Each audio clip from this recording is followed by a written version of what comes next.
Welcome to the Accurate Intel News Recap for January 12th, 2022. Today we are talking about the FAA's mysterious air traffic halt caused by an incoming North Korean missile test.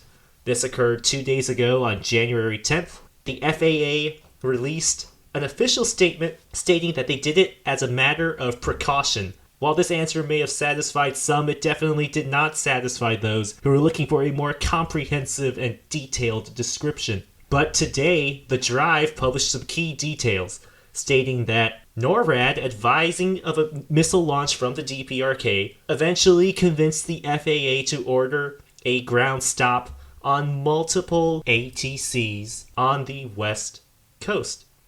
That includes Seattle, includes Los Angeles.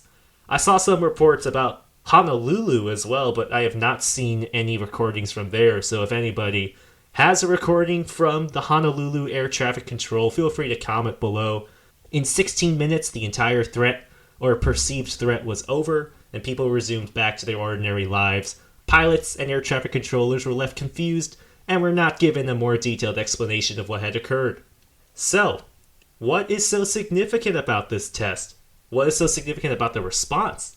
I think the more important question is the latter compared to the former.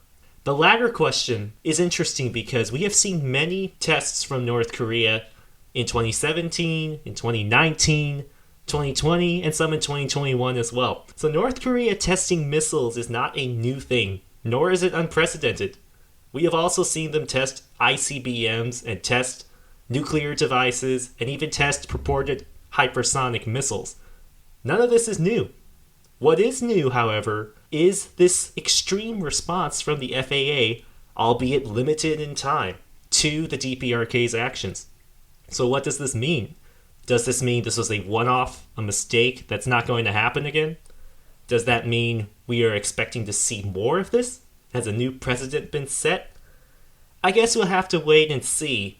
The US is now pushing for sanctions against North Korea in the United Nations. These have not been implemented by the UN Security Council since 2017, and I highly doubt that they are going to take place again now, considering that both Russia and China have veto powers, and all it takes is one of them to veto the vote in order for the sanctions vote to fail.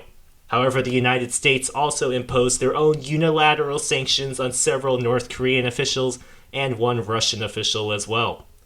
So where does this all lead?